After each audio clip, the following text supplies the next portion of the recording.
ঘরের বাতাস হঠাৎ করে আরও ভারী হয়ে উঠল, যেন এক অদৃশ্য ঝড় আসতে চলেছে। আবরারের চোখ রাগে অগ্নিশিখার মতো জ্বলছে, শিরাগুলো ফুলে উঠেছে আর চোয়াল শক্ত হয়ে আছে। সাদমানের ঠোঁটের কোণে একটুখানি তাচ্ছিল্যের হাসি খেলে গেল, আর তার বলা কথাগুলো যেন আগুনে ঘি ঢেলে দিল। আবরার এক ঝটকায় সামনে এগিয়ে এলো, তার গলা গভীর, ভারী আর অসহ্য ঠান্ডা। আমি আপনাকে চ্যালেঞ্জ দিচ্ছি শ্বশুর আব্বা, আমি তো তাকে খুঁজে বের করবই। তার চোখের তীব্র দৃষ্টি সাদমানের দিকে স্থির হয়ে রইল, যেন এই মুহূর্তে সে নিজেই মৃত্যু হয়ে উঠেছে। এতদিন প্রাণ ভরে নিঃশ্বাস নেন, কারণ আমি যখন তাকে পাবো তখন আপনার আর তার মৃত্যুর স্বয়ং আমি আপনার ফাহাদের হাতে লেখা থাকবে। তার কণ্ঠের দৃঢ়তায় ঘরের দেয়াল পর্যন্ত কেঁপে উঠল যেন। সাদমান এবার আর হাসল না, তার মুখের রং হালকা ফ্যাকাশে হয়ে উঠল। আবরার কোনো প্রতিক্রিয়া দেখালো না, ঠান্ডা চোখে এক ঝলক তাকিয়ে কোনো শব্দ না করেই দরজার দিকে এগিয়ে গেল। ভারী বুটের শব্দ ধীরে ধীরে মিলিয়ে যেতে লাগলো। রুম থেকে বের হওয়ার মুহূর্তে সে থামলো, একবার এক পলক পেছন ফিরে তাকালো, তারপর কোনো শব্দ ছাড়াই বেরিয়ে গেল। ঘরটা তখনও তার রাগের আঁচে চলছে। রাতের নীরবতা পুরো বাড়িটা গ্রাস করে রেখেছে। ঘড়ির কাঁটায় তখন ঠিক 2টা বাজে। আবরার ধীর পায়ে দরজার সামনে এসে থামলো, কোনো শব্দ না করে পকেট থেকে ডুপ্লিকেট চাবিটা বের করে তালা খুলল। দরজা নিঃশব্দে খুলে গেল, আর সে এক ঝলক চারপাশে তাকিয়েই ভেতরে ঢুকে পড়ল। অন্ধকারে ডুবে থাকা বাড়ির ভেতর দিয়ে নিঃশব্দে হাঁটতে হাঁটতে সে একদম সোজা নিজের রুমে চলে গেল, যেন অন্য কিছু তার দেখার প্রয়োজন নেই। রুমে ঢুকেই আবরার ওয়াশরুমের দিকে এগিয়ে গেল। শরীরের প্রতিটা রন্ধ্রে যেন ক্লান্তি, ধুলো আর অবসাদ জমে আছে। অসহ্য লাগছে, যতক্ষণ পর্যন্ত না ঠান্ডা পানির ধারা শরীর ছুঁয়ে যাবে শান্তি নেই। 15 মিনিট পর সে ওয়াশরুম থেকে বেরিয়ে এলো। ভেজা চুল থেকে ফোঁটা ফোঁটা পানি গড়িয়ে পড়ছে গালের পাশে। কালো শার্ট আর ছাই মাটির রঙের ট্রাউজারের সাথে তাকে আরও রহস্যময় লাগছিল। হাতে ধরা তোয়ালে দিয়ে চুল মুছতে মুছতে সে রুমের লাইট অন করলো, আর তখনই তার চোখ আটকে গেল খাটের দিকে। ওখানে শুয়ে আছে এক অতি সুন্দরী রমণী। শ্যামলা গায়ের রং, কিন্তু একেবারে কোমল মসৃণ, কোনো মেঘলা দিনের শান্ত বিকেল। গভীর ঘুমিয়ে তলিয়ে আছে, বুকের ওঠানামা স্পষ্ট বোঝা যাচ্ছে। লম্বা চুল খাটের উপর ছড়িয়ে পড়েছে, একটা হাত বালিশের পাশে রাখা, নিঃসঙ্গ অথচ অভ্যস্ত ভঙ্গিতে। আবরার স্থির দাঁড়িয়ে রইল, ঠান্ডা কিন্তু চোখের দৃষ্টিতে এক মুহূর্তের জন্য কিছু বদলে গেল। তার ঠোঁটের কোণে এক অদ্ভুত হাসি ফুটে উঠল, খুব ধীরে গভীর গলায় ফিসফিস করে বলল, সত্যি সত্যি আজও বলতে হচ্ছে ঘুমকুমারি। তারপর নিঃশব্দে এগিয়ে গেল খাটের দিকে। আতিয়া গভীর ঘুমিয়ে তলিয়ে আছে, একদম নিশ্চল। আবরার ধীরে ধীরে খাটে উঠল, তারপর একপাশে শুয়ে তার দিকে ফিরল। কয়েক মুহূর্ত তাকিয়ে রইল, যেন এত বছর পরও এই মেয়েটাকে নতুন করে দেখছে। তারপর কোনো পূর্ব ঘোষণা ছাড়াই আতিয়াকে নিজের বুকের মধ্যে টেনে নিল। একটা ছোট্ট নিঃশ্বাস বেরিয়ে এলো আতিয়ার ঠোঁট থেকে, কিন্তু সে তখনও জেগে ওঠেনি। আবরার তার মুখ গলায় ডুবিয়ে দিল। উষ্ণ নিঃশ্বাস ছড়িয়ে পড়ল আতিয়ার ত্বকে। নরম ত্বকের উপর ধীরে ধীরে ছোট ছোট চুমু বসাতে লাগলো। এক বিন্দু থেমে তারপরে একটু গভীর হয়ে গেল স্পর্শ। ঠোঁটের উপর হালকা কামড় দিয়ে লাভ বাইট বসিয়ে দিল। আতিয়া ঘুমের মধ্যেই যেন এক অজানা অস্বস্তি অনুভব করলো। তারপর হঠাৎ তার ঠোঁটের সাথে ঠোঁট মিলিয়ে দিল আবরার। গভীর, স্থির অথচ দাবিদার এক চুম্বন। ঠোঁটের সাথে ঠোঁট একাকার হয়ে গেল, তার শ্বাস রুদ্ধ হয়ে আসলো। ঘুম ভেঙে গেল আতিয়ার। চোখ খুলতেই আতিয়া আতকে জমে গেল। এত রাতে কে ওকে এত কাছ থেকে টানছে? নির্জীব মানুষ তো বাড়িতে নেই। তাহলে সে নড়তে চাইল, কিন্তু শক্ত হাত তাকে একদম নিজের মাঝে ধরে রেখেছে। ভয় আর বিস্ময় এক মুহূর্ত কিছুই বুঝতে পারল না। তারপর একটা অতি পরিচিত গন্ধ তার নাকে এসে ধাক্কা দিল। প্রথমে নাকে আসে এক ধরনের হালকা কাঠের গন্ধ, যেন সদ্য কাটা স্যান্ডালউড বা ওক কাঠের গভীরতা। তার সঙ্গে মিশে থাকে একটুখানি মশলাদার উষ্ণতা, হয়তো সামান্য এলাচ বা দারুচিনির ইঙ্গিত, যা গন্ধটাকে আরও আবিষ্ট করে তোলে। তারপর ধীরে ধীরে উন্মোচিত হয় এক কোমল স্নিগ্ধ আবরণ, একটা হালকা মিষ্টি অনুভূতি, যেন বেলি ফুল বা শ্বেত কস্তুরী ফুলের সৌরভ। এই মিষ্টি গন্ধ খুব বেশি তীব্র নয়, বরং এক ধরনের পরিশালিত অভিজাতের ইঙ্গিত দেয়। শেষে এই গন্ধটা মিলিয়ে যেতে যেতে থেকে যায় একদম মৃদু অথচ দীর্ঘস্থায়ী এক আকর্ষণীয় উষ্ণতা, ভ্যানিলা আর টোনকা বিনের হালকা সংমিশ্রণ, যা গন্ধটাকে গভীর, রোমাঞ্চকর আর মনে গেঁথে থাকার মতো করে তোলে। এই সুগন্ধি শুধু একবার শুকলেই ভোলা যায় না, এটা এক রকমের ছাপ রেখে যায়। যেমন কেউ কাছে এলেও থেকে যায় তার উপস্থিতির অনুভূতি, তার উষ্ণতা, তার অস্তিত্ব। ঠিক তেমনই আতিয়া চোখ বন্ধ করতেই অনুভব করল সেই চিরপরিচিত সুগন্ধ, বারবেরি, নির্জীব মানুষের গন্ধ। আতিয়া ধাক্কা দিয়ে তার মুখটা সরাতে চাইল, কিন্তু আবরার এত সহজে ছাড়ার মানুষ নয়। আতিয়া কাঁপা কাঁপা হাতে তার মুখে হাত রাখল, ঠেলে সরানোর চেষ্টা করল, মনে মনে ফিস ফিস করে উঠল। নির্জীব মানুষ।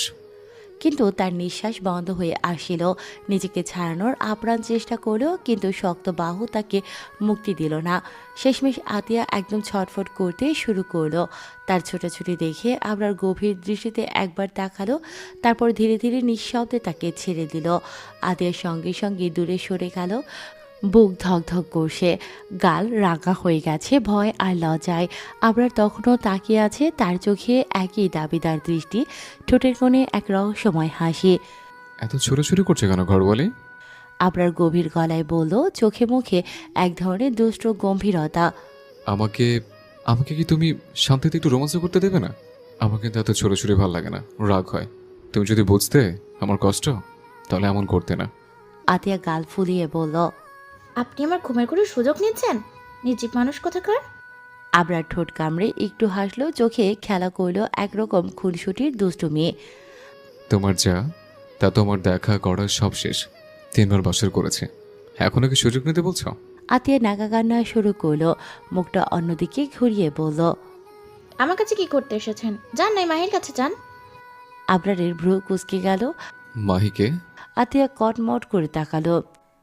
সেটা আপনি জানেন, যাকে কিনে গান গাইলেন আমাকে ভালোবাসেন, এই কথা বলতে পারেন না, আবার গান গাইলেন অন্য মেয়েকে নিয়ে। ভালো, খুব ভালো। যান না, যান, চলে যান মাহির কাছে। আবরার এবার সত্যি অবাক হলো, তার ঠোঁটের কোণের হাসিটা আরো গভীর হলো, কিন্তু চোখে মুখে শয়তানি ফুটে উঠল। এই মেয়ে, সে তখন থেকে মাহি মাহি করছে কেন? সে ধীরে বেডের অপরেই আতিয়ার দিকে এগিয়ে এলো। আতিয়া ধীরে ধীরে বেডের আরো পিছিয়ে যেতে লাগলো। এই মাহিকে, আর একবার যদি মাহির কথা বলো, তাহলে এক্ষুনি আবার বাসর করবো। আতিয়া চোখ বড় বড় করে তাকালো। আবরার দুষ্টু হাসি দিয়ে বলল। আসলে এমনিতেও বাসর আবার করার জন্য মনটা ব্যাকুল হয়ে আছে। সমস্যা নেই, তুমি বলো মাহির কথা। আমি তো ভীষণ রোমান্টিক মুডে আছি, অ্যাপ্লাই করতে হবে তো, কুইক। আতিয়া এবার সত্যি ভড়কে গেল। না মানে আমি কিছু বলিনি। আবরার আরো এক ধাপ এগিয়ে এলো, চোখে গভীর দৃষ্টি। তাহলে ঠিক আছে, শুরু করা যাক। আতিয়া সঙ্গে সঙ্গে চোখ বন্ধ করে নাকা কান্নার অভিনয় করল। আমি কিছু বলিনি, আপনি দুষ্টু, খুব দুষ্টু। আবরারের হাসিটা আরো চওড়া হলো। আজ রাতটা মনে হয় খুব ইন্টারেস্টিং হতে চলেছে। আতিয়া রাগে ফুলে আছে, মুখটা অন্যদিকে ঘুরিয়ে বসে আছে, আর আবরার তার ঠোঁটের কোণে সেই চিরচেনা রহস্যময় হাসি। চোখে দুষ্টুমি খেলা করছে। বিছানায় একসঙ্গে বসেছিল তারা, কিছুক্ষণ আগে শুয়েছিল, কিন্তু এই মুহূর্তে দুজনেই উত্তেজনায় জেগে উঠেছে। আবরার ধীরে ধীরে হাত বাড়িয়ে দিল, তারপর একটানে আতিয়াকে নিজের কোলে তুলে নিল। আতিয়া অবাক হয়ে উঠল, হাত দুটো তৎক্ষণাৎ আবরারের কাঁধে গিয়ে ঠেকল। আপনি কি করছেন? আবরার কোনো উত্তর দিল না, শুধু তার কোমরে শক্ত করে হাত রাখল, যেন একটুও না নড়তে পারে। তারপর গভীর দৃষ্টি মেলে বলল। আমি যা করছি সেটা তো তুমি বুঝতেই পারছো ঘরওয়ালি। আতিয়া ধপ করে বসে রইল আবরারের কোলে, গাল রাগে আর লজ্জায় লাল হয়ে গেল। নামিয়ে দিন আমাকে। সে ফুপিয়ে বলল, কিন্তু তার কণ্ঠে ছিল দ্বিধার আভাস। আবরার চোখ শুরু করে তাকালো, এক হাত দিয়ে তার চিবুকটা ধরে মুখটা নিজের দিকে ঘুরিয়ে নিল। তোমাকে কোলে নিয়ে বসানো তো আমার অভ্যাস হয়ে গেছে, তাই না? এতবার করেছি যে এখন মনে হয় এটা আমার অধিকার। আতিয়া এবার সত্যি সত্যি তার হাত থেকে নামার চেষ্টা করল, কিন্তু আবরারের শক্ত হাতে সে বাধা পড়ে গেল। এই মেয়ে, তুমি কি বলে গেছো? আমি কিন্তু তোমার স্বামী, আর স্বামী যখন একটু রোমান্স করতে চায় তখন ঘরওয়ালি এত ছটফট করলে রাগ হয়। তারপর সে আতিয়ার কোমরে একটু টান দিল, তাকে আরেকটু কাছে টেনে নিল নিজের সাথে। তোমার এত রাগ ভালো লাগে না মেয়ে? তার কণ্ঠে এবার এক ধরনের কাতরতা মিশে গেল, যেন সত্যি অভিমান করে বসেছে। আতিয়া চুপ করে গেল, তার বুক ধুকধুক করছে, মুখে কিছু বলার শক্তি পাচ্ছে না। কিছুক্ষণ নীরবতা, তারপর আবরার ধীরে ধীরে তার গালে মুখ ঘষল, গভীর শ্বাস নিল। আতিয়ার চিরচেনা গন্ধটা। তুমি কি জানো, তুমি যখন রাগ করো তখন তোমাকে আরও বেশি সুন্দর লাগে। আতিয়ার মুখ ঘুরিয়ে অন্যদিকে তাকালো, কিন্তু তার চোখের কোণে একরকম কাঁপুনি লুকিয়েছিল। আবরার একটু হেসে বলল, ঠিক আছে, তুমি না চাইলে কিচ্ছু করবো না, কিন্তু তুমি যদি আর একবার মাহি নামটা নাও। সে কথা শেষ করল না, শুধু তার চোখ দুটো আরও গভীর হয়ে উঠল। আতিয়া দ্রুত মাথা নাড়িয়ে বলল, না, একদম বলবো না। আবরার তখনও তার কোমরে হাত রেখে বসে রইল, চোখে মুখে সেই একই খুনসুটি মাখা দৃষ্টি। আতিয়া এখনও কিছুটা বিরক্ত, কিন্তু আবরারের উপস্থিতি ও তার শরীরা কথাগুলোর মাঝে কোনোভাবেই শান্তি খুঁজে পাচ্ছিল না। কিছু সময় তাদের মধ্যে নীরবতা বিরাজ করছিল, কেবল আবরারের গাঢ় শ্বাসের শব্দ বাতাসে ভেসে আসছিল। আবরার তার হাতটা কোমর থেকে সরিয়ে স্নেহের সাথে আতিয়ার গালের কাছে এসে হাত বুলিয়ে দিল। আতিয়া চোখ বন্ধ করে কিছুটা হালকা হয়ে পড়ল, শরীরটা একটু এলিয়ে দিল আবরারের বুকে। আবরার এক হাতে তার কাঁধ ধরে রাখলো, আর অন্য হাতে তার চুলে মৃদু মৃদু হাত বোলাতে লাগলো, যেন চিরকাল তার সাথে থাকতে চায়। আতিয়া শ্বাস নিল গভীরভাবে, ধীরে ধীরে তার মনোসংযোগ হারাতে থাকলো। আবরারও তার পাশে স্নিগ্ধ শান্তির মধ্যে হারিয়ে যেতে শুরু করলো। ঘরের চুপচাপ অন্ধকারে তাদের শ্বাসের শব্দ এবং একে অপরের কাছে থাকা সেই অনুভূতি, যা কোনো শব্দ বা ব্যাখ্যা ছাড়াই পুরো দুনিয়াকে থামিয়ে দেয়। দুজনের মধ্যে কোনো কথা ছিল না, শুধু শরীরের আর মনোভাবের সঙ্গম ছিল। আবরার এক মুহূর্তের জন্য আতিয়ার দিকে তাকিয়ে তার ত্বকের শীতলতা অনুভব করল। আতিয়া তার দিকে এক দৃষ্টিতে তাকালো, তারপর চোখ দুটো বন্ধ করে তার শরীরটা পুরোপুরি আলগা করে দিল, যেন আবরারের বুকের মধ্যে আশ্রয় খুঁজে পেল। তারপর দুজন একে অপরকে আঁকড়ে ধরে ঘুমিয়ে পড়ল। আবরার তার বাহুতে শক্ত করে আটকে রাখলো আতিয়াকে, আর আতিয়া তার বুকের মধ্যে নিজেদের সুরেলা নিঃশ্বাস খুঁজে পেয়েছিল। সেদিন রাতটা এক অন্যরকম শান্তিতে ভরে উঠল, যার কোনো শব্দ ছিল না, শুধু নীরবতা আর ভালোবাসার অনুভূতি। তিমির ঢাকা রাতের অন্ধকার ধীরে ধীরে বিলীন হতে শুরু করলো। সূর্যের প্রথম রোশনি আকাশে ছড়াতেই শুরু করলো, যেমন সমস্ত পৃথিবীকে এক নতুন দিনের আশ্বাস দিচ্ছে। ধরনের প্রতিটি কোণে এক নতুন জোর আর আলো পৌঁছচ্ছে। কিন্তু আতিয়া এখনও বিছানায় একটানে শুয়ে চোখ বন্ধ করে আছে, তার শরীরের প্রতিটি পেশি যেন স্থবির হয়ে পড়েছে, কষ্ট আর ক্লান্তিতে জড়ানো। আজ সে ফজর নামাজও পড়তে পারেনি। শরীরের অবস্থা এতই খারাপ যে উঠে দাঁড়ানোর শক্তি সে পাচ্ছে না। মাথায় অস্বস্তি, হাত পা যেন ঝিমিয়ে আসে, এক এক করে পুরো শরীরটাই অসুস্থ লাগছে। চোখ মেলে তাকালে অন্ধকার দৃষ্টি আর মাটির মতো ভারী অনুভূতি তাকে ঘিরে রাখছে। তার দেহের মধ্যে এক অদ্ভুত নিস্তেজতা ছড়িয়ে পড়েছে, যেন শক্তি সব নিঃশেষ হয়ে গেছে। কিছুক্ষণ ঘুমানোর চেষ্টা করে, কিন্তু বিছানা যেন তাকে আরও বেশি ক্লান্ত করে তুলছে। আতিয়ার মুখে এক ধরনের অভিমান, যেন তার শরীর আর মন একসঙ্গে যুদ্ধ করে যাচ্ছে। বাইরে সূর্য উঠে গেছে, দিন শুরু হয়েছে, কিন্তু আতিয়া এক মুহূর্তের জন্যও উঠে দাঁড়াতে পারছে না। তার শরীরের প্রতিটি অঙ্গের মাঝে এক ধরনের ক্লান্তি এবং অসুস্থতা অনুভব হচ্ছে, যেন সমস্ত শক্তি চুরমার হয়ে গেছে। ঘরটা একদিকে শান্ত, অন্যদিকে সময়ের চাপ অনুভূত হচ্ছে। তবে এই নিস্তব্ধতার মধ্যে আতিয়া কিছুটা যেন আশ্রয় খুঁজে পাচ্ছে। যদিও তার শরীর অসুস্থ, তবুও এই শান্তি তার মনকে কিছুটা স্থিরতা দিচ্ছে। আতিয়া অনেক কষ্টে বিছানা থেকে উঠে বসল। শরীরের ভেতর অসহ্য ক্লান্তি অনুভব হচ্ছে। ঘরের মধ্যে ঢুকতে ঢুকতে মিসেস মোহনা আতিয়ার পাশে চলে এলেন। তার মুখাভাবে অস্থিরতা ছিল। তিনি আতিয়ার অসুস্থতা নিয়ে খুবই চিন্তিত ছিলেন। তিনি দ্রুত আতোয়াতি হয়ে বললেন, কিরে দাদুমণি, শরীরটা খারাপ নাকি? কেন এমনভাবে শুয়ে আছিস? সকাল 8টা বাজে, এখনো উঠোস নাই? আতিয়া মাথা উঁচু করল, তার চোখ জ্বলছিল। কিছু বলতে গেলে কষ্ট লাগছিল, কিন্তু তখন সে বলল, হ্যাঁ, শরীরটা খুব খারাপ লাগছে, মনে হচ্ছে শক্তি নেই, যেন পুরো শরীর একদম নিস্তেজ হয়ে গেছে। মিসেস মোহনা দুশ্চিন্তায় আরও কাঁপতে কাঁপতে বললেন, তুই এত কষ্ট পাচ্ছিস আর আমি জানতে পারি নাই? তুই কি ডাক্তার দেখিয়েছিস? তার মুখের অভিব্যক্তি ছিল উদ্বিগ্ন। আতিয়া আস্তে মাথা নেড়ে বলল, না, ডাক্তার দেখায়নি, ভালো লাগছে না, শুধু বিশ্রাম লাগছে। মিসেস মোহনা এত সময় ধরে তার কাছেই ছিলেন না, কিন্তু যখন থেকে জানলেন যে আবরার সকাল 6টায় চলে গেছে, তার চেহারায় এক ভিন্ন ভাব ফুটে উঠল। তিনি আতিয়াকে শঙ্কিতভাবে দেখলেন, যেন কিছু একটা ঠিক হয়নি। মিসেস মোহনা আতিয়ার পাশে গিয়ে দাঁড়িয়ে বলল, দাদুমণি আয়, আমি তোকে সাথে করে ধরে নিয়ে যাচ্ছি। রুমে এত সময় বন্ধ করে শরীর আরও খারাপ হয়ে যাবে। আতিয়া কিছুটা ক্লান্তি নিয়ে মাথা নেড়ে বলল। আচ্ছা দাদিজান, চলো। তার কণ্ঠে এক অদ্ভুত শিথিলতা ছিল, যেন শরীর পুরোপুরি সহ্য করতে পারছে না, কিন্তু অন্তত কিছুটা সুস্থ হওয়ার আশা ছিল। মিসেস মোহনা হালকা হাতে তার হাত ধরল এবং প্রথমে তাকে ওয়াশরুমে নিয়ে গেল।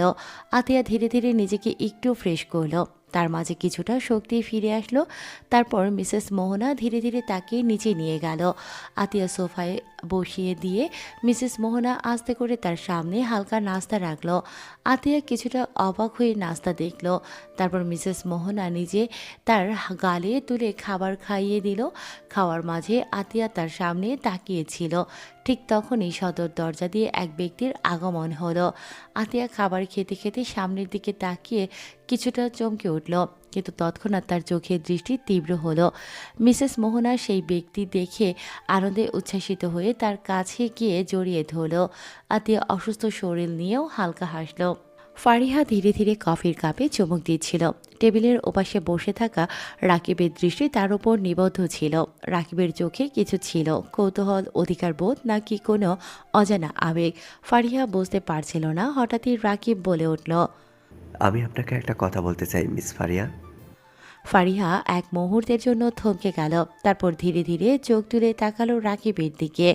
গভীর অনুসন্ধিৎসু দৃষ্টিতে তার চোখে চোখ রাখল। কফির কাপে আঙুলের চাপ সামান্য দিতে হলো, যেন নিজের ভেতরের অনুভূতিগুলোকে সামলানোর চেষ্টা করছে। বলেন।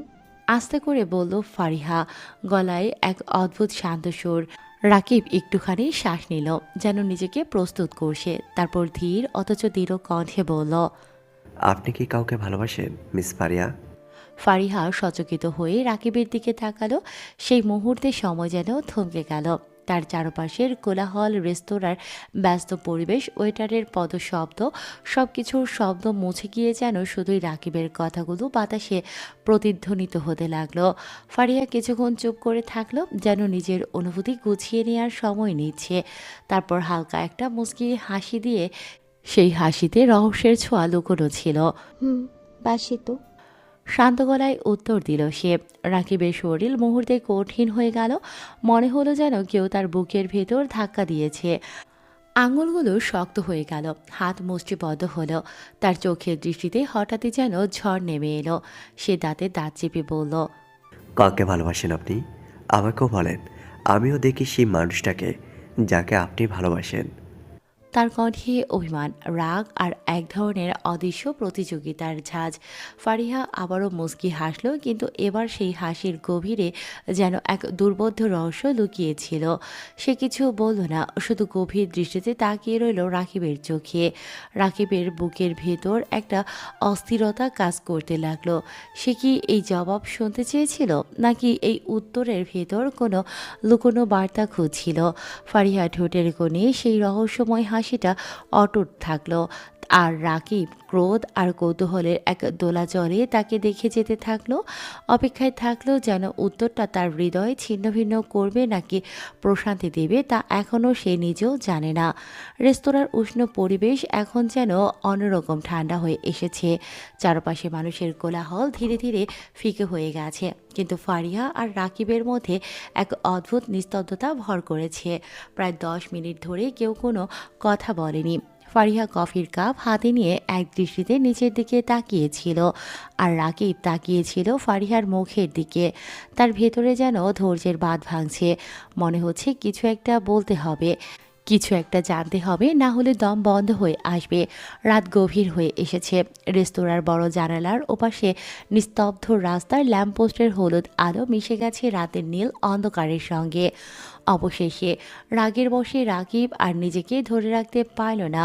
সে ঝটকা দিয়ে উঠে দাঁড়ালো, তারপর এক পা এগিয়ে এসে হঠাৎই ফারিহাকে চেপে ধরল। ফারিহা হতভম্ব হয়ে গেল। তার হৃদস্পন্দন মুহূর্তেই বেড়ে গেল, নিঃশ্বাস আটকে আসলো। এত দ্রুত ঘটনাটা ঘটল যে সে সামলে নেয়ার সুযোগ পেল না। এখন তারা খুব কাছাকাছি, এতটাই কাছাকাছি যে রাকিবের গরম শ্বাস ফারিহার মুখের উপর আশ্রে পড়ছে, আর ফারিহার তীব্র শ্বাস রাকিবের গালে ছুঁয়ে যাচ্ছে। রাকিবের চোখে আগুনের মতো দহন, আর গভীর দৃষ্টি ফারিহার চোখের মধ্যে ছুরির মতো বিদ্ধ হচ্ছে। কাকে ভালোবাসেন বলেন? রাকিবের কণ্ঠস্বর ধীর কিন্তু গভীর, তাতে এক ধরনের অধিকারবোধ লুকিয়ে আছে। ফারিয়ার চোখ কেঁপে উঠল। সে ভেতর থেকে টের পেল এই মুহূর্তে রাকিবের কাছে মিথ্যে বলা অসম্ভব। ধীরে ধীরে সে দৃষ্টি নামিয়ে আনলো, যেন নিজের আবেগ আড়াল করতে চাইছে। তারপর মৃদু স্বরে বলল, আমার মনের রাজ্যে রাজাকে। এই কথাটা শুনে রাকিবের ভ্রু কুঁচকে গেল। সে যেন এক মুহূর্তের জন্য থেমে গেল, যেন তার মস্তিষ্ক এই কথার অর্থ খুঁজতে ব্যস্ত হয়ে পড়ল। কিন্তু পরের মুহূর্তেই তার ধৈর্য শেষ হয়ে গেল। সে ফারিয়াকে আরও জোরে চেপে ধরল। ফারিয়া ব্যথায় কুকড়ে উঠল, চোখ বন্ধ করে ফেলল।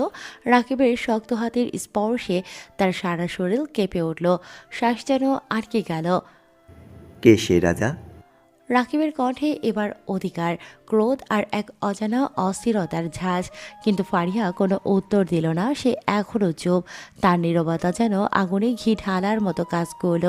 রাকিবের দৃষ্টিতে ঝড় নেমে এলো। এতদিনে দমন করা অনুভূতি, জমে থাকা সমস্ত কষ্ট আর আকাঙ্ক্ষার ভার আর সইতে পারল না সে। পরের মুহূর্তে কোনো কিছু না ভেবে নিজের সমস্ত অস্থিরতা আর অধিকার বোধের বহিঃপ্রকাশ ঘটিয়ে দিল সে। এক মুহূর্তের জন্য ফারিহা বুঝতে পারল না কি ঘটল। রাকিব তার কোমল নিষ্পাপ ঠোঁটগুলো নিজের দখলে নিয়ে নিল। হঠাৎ পাওয়া এই অনুভূতিতে ফারিহার শরীর ঝাঁকুনি খেল। তার চোখ বিস্ময়ে বড় হয়ে গেল। তার হৃদস্পন্দন এত জোরে লাফিয়ে উঠল যে মনে হলো বুক ছিঁড়ে বেরিয়ে আসবে। রাতের আবেশ যেন ধীরে ধীরে ঘনিয়ে আসে, আর সেই সঙ্গে তাদের হৃদয়ের আবেগও। ফারিয়া যখন পুরোপুরি বুঝতে পারল কি ঘটছে, তার হৃদয়ের গভীরে যেন এক প্রশান্তির ঝড় বয়ে গেল। এ অনুভূতি তার কাছে নতুন কিন্তু অপরিচিত নয়। এতদিনের লুকিয়ে রাখা ভালোবাসা, গোপনে লালিত এক অনন্ত আকাঙ্ক্ষা আজ বাস্তবে ধরা দিয়েছে। যে মানুষটিকে সে নীরবে ভালোবেসেছে, যাকে সে চোখের ভাষায় হাজারবার ভালোবাসার স্বীকারোক্তি দিয়েছে, সে আজ নিজে থেকে তাকে নিজের কাছে টেনে নিয়েছে। এই অনুভূতি আর কিছু নয়, নিখুঁত পরিপূর্ণতা। রাকিবের গভীর স্পর্শে ফারিহার শ্বাস অগোছালো হয়ে এলো। তার চোখের পাপড়ি ভারী হয়ে আসলো। বুকের ভেতর তীব্র এক শিহরণ খেলে গেল। এতদিনের চেপে রাখা আবেগ আর ভালোবাসার বাঁধ যেন এক মুহূর্তেই ভেঙে গেল। ধীরে ধীরে ফারিহাও প্রতিক্রিয়া জানালো। তার কাঁপা কাঁপা হাত রাকিবের শার্টের কলারের কাছে উঠে এলো, যেন সে নিশ্চিন্ত হতে চায় এই মুহূর্তটা স্বপ্ন নয়, বাস্তব। রাকিব যেন আরও অধীর হয়ে উঠল। সে কোনো কিছু ভাবার সময় দিল না। তার ঠোঁট ফারিহার কোমল ঠোঁটের উপর গভীরভাবে ছাপ রেখে চলল, যেন সে তার সমস্ত অধিকার এক মুহূর্তেই আদায় করে নিচ্ছে। একসময় সে হঠাৎই ফারিহাকে শক্তভাবে নিজের বাহুতে জড়িয়ে তুলল। তারপর ধীরে ধীরে পেছনে হাঁটতে হাঁটতে দেয়ালের কাছে নিয়ে গেল। ফারিহা বুঝতে পারল না কখন তার নরম পিঠ দেয়ালের সঙ্গে ঠেকে গেছে। সে হালকা শিহরিত হলো। রাকিব এক মুহূর্তের জন্য তার মুখের দিকে তাকালো। তার চোখে ছিল এক দহন, এক দাবি, এক অদৃশ্য শক্তি যা ফারিহাকে একেবারে গুড়িয়ে দিতে পারে। তার কণ্ঠস্বরে এক ধরনের হুঁশিয়ারি মিশে গেল যখন সে ফিসফিস করে বলল, স্বামী লাগে, যাকে ভালোবাসো বাসো, কিন্তু আমার অধিকার আজ আমি তোমার থেকে আদায় করিয়ে নেব। তার গলা গভীর, কণ্ঠে এক শ্বাসরুদ্ধ করা আকাঙ্ক্ষা। এ বলে রাকিব ফারিহার গলায় মুখ ডুবিয়ে দিল। গরম নিঃশ্বাসের ছোঁয়া পেল ফারিহা, সঙ্গে সঙ্গে কেঁপে উঠল। এ যেন এমন এক অনুভূতি যা আগে সে কখনো অনুভব করেনি। এ জীবনে প্রথমবার কোনো পুরুষের এমন ছোঁয়া পেল সে। তাও আবার তারই ভালোবাসার মানুষ, যে এতদিন শুধু দূর থেকে ভালোবেসেছে। তার চোখের পাপড়ি কেঁপে উঠল, তার হৃদয় এক দুঃসহ আবেগের ভারে ভেসে গেল। তার কাঁপা কাঁপা হাত রাকিবের বুকের উপর ঠেলে ধরতে চাইল, কিন্তু সে জানে সে নিজেও এখন আর পিছু হটতে পারবে না। কেবিনের পরিবেশ নিঃশব্দ, বাইরের কোলাহল এখানে এসে পৌঁছয় না। রেস্তোরাঁর এই নির্জন কেবিনে যেন কেবল তাদের হৃদয়ের স্পন্দন আর নিঃশ্বাসের প্রতিধ্বনি শোনা যাচ্ছে। সময়ের হিসেব যেন কোথাও হারিয়ে গেছে। রাত যত গভীর হচ্ছে তাদের মধ্যকার দূরত্ব ততটাই কমে আসছে। স্পর্শ থেকে উষ্ণতা জমে নিচ্ছে, উষ্ণতা থেকে আবেগ, আর আবেগ থেকে গভীরতা। তারা দুজনেই হারিয়ে যাচ্ছে এক নতুন ভালোবাসার গভীরে, যেখানে আর কিছুই প্রয়োজন নেই, শুধু একে অপরের অস্তিত্বই যথেষ্ট। সকাল থেকে মিসেস মোহনার মনটা অদ্ভুত এক উত্তেজনায় ভরপুর ছিল। আজ কতদিন পর তার ছোট্ট সোনার টুকরা নাতি অরিশ আসবে। গাড়ির শব্দ শোনা মাত্রই তিনি দৌড়ে দরজার দিকে গেলেন। অরিশ দরজার চৌকাঠ পেরোতেই মিসেস মোহনা তাকে শক্ত করে জড়িয়ে ধরলেন, যেন এতদিনের সমস্ত অপেক্ষার অবসান হলো এই আলিঙ্গনে। তার চোখ বেয়ে আনন্দের অশ্রু গড়িয়ে পড়ল। এই যে বেটা, কবে কবে আসবে, কবে বলে তো মুখে ফেনা তুলে ফেলেছে। আর তুই এলি না, এতদিন পর এলি, আমি কি তোকে ছাড়া দেব? অরিশ শেষে তার দাদির মাথায় স্নেহভরে হাত বুলিয়ে বলল। এ কথা শুনে মিসেস মোহনা তড়িঘড়ি করে নিজের চোখের পানি মুছলেন, যেন কিছুই হয়নি। তারপর মুখে এক দুষ্টু হাসি এনে বললেন। এ বলে তিনি এক মুহূর্ত দেরি না করে অরিশকে টেনে ভেতরে নিয়ে গেলেন। ভেতরে গিয়ে আতিয়াকে দেখে মিসেস মোহনার মুখ আরও উজ্জ্বল হয়ে উঠল। তিনি খুশি মনে আতিয়ার পাশে থাকা সোফায় অরিশকে বসিয়ে দিলেন। তোরা দুজন গল্প কর, আমি তোদের জন্য খাবার নিয়ে আসছি দাদু ভাই। মিসেস মোহনা আনন্দিত মুখে চলে যেতেই অরিশ দুষ্টু হাসি দিয়ে আতিয়ার দিকে তাকালো। তার চোখে ছিল দুষ্টুমির ঝিলিক, মুখে এক ধরনের দারুণ ছেলে মানুষই উচ্ছ্বাস। সে হাসি মুখে বলল। অরিশের এই কথায় আতিয়া প্রথমে অবাক হয়ে তাকালো, তারপর হেসে উঠল। তার চোখে আনন্দের ঝিলিক নেমে এলো। সে ওর দুষ্টুমির সুরে সুর মিলিয়ে বলল। আলহামদুলিল্লাহ ভালো আছি, আপনি কেমন আছেন মানুষরূপী হাতি ভাইয়া? আতিয়ার কথা শুনে অরিশ হো হো করে হেসে উঠল। এই দুজনের এই ঠাট্টা মশকরা যেন ঘরটাকে আরও প্রাণবন্ত করে তুলল। এতদিন পর যেন এই বাড়ির পরিবেশে এক অন্যরকম উষ্ণতা নেমে এলো। অরিশ আর আতিয়ার হাসাহাসিতে পুরো ঘর যেন প্রাণ ফিরে পেয়েছে। অরিশ দুষ্ট চোখে তাকিয়ে বলল। আতিয়া ভ্রু কুঁচকে বলল। সুদর্শন আপনি? অরিশ গম্ভীর মুখে মাথা ঝাঁকালো। আতিয়া হেসে বলল। আরে ভাইয়া, আপনি যদি সুদর্শন হন তাহলে তো আমি হলিউডের নায়িকা। অরিশ চোখ কসলাতে কসলাতে বলল। আতিয়া এবার হেসে কুকড়ে গেল। অরিশও তার সঙ্গে হেসে গড়াগড়ি খাওয়ার মতো অবস্থা করল। এই হাসাহাসির মাঝেই কেউ একজন সদর দরজার সামনে এসে দাঁড়ালো। তার চোখ জ্বলছে, মুখে এক ধরনের ভয়ঙ্কর শীতলতা। সে দাঁড়িয়ে দাঁড়িয়ে দেখছে, কিন্তু কোনো শব্দ করছে না। তার আগুন জ্বলা চোখ আতিয়া আর অরিশের দিকে স্থির হয়ে রয়েছে। অপরিচিত কেউ হলে হয়তো ভেবেই নিত এরা দুজন একে অপরকে এতটাই ঘনিষ্ঠ যে এই সম্পর্ক কোনো সাধারণ সম্পর্ক নয়। কিন্তু সেই ব্যক্তি ভুল বোঝার মানুষ নয়, কিংবা ভুল বোঝার ইচ্ছে তার নেই। সে বোঝেও না, বোঝার ভান করছে। সে রাগে হাত মুষ্টি বদ্ধ করে দাঁড়িয়ে রইল, যেন মুহূর্তেই এই দৃশ্যের মাঝখানে ঝাঁপিয়ে পড়বে। এদিকে আতিয়া হাসতে হাসতে উঠে দাঁড়ালো। আমি একটু পানি খেয়ে আসি। এ বলে সে পা বাড়াতেই ঘটল বিপত্তি। মেঝেতে রাখা ছোট্ট কার্পেটে তার পা হড়কে গেল এবং সে সরাসরি গিয়ে ধপাস করে পড়ল অরিশের উপর। অরিশ হতবাক, তার দুহাত দুপাশে ছড়িয়ে গেছে। আতিয়া তার বুকে শুয়ে আছে, তার চুল এলোমেলো হয়ে অরিশের জামার বোতামে আটকে গেছে।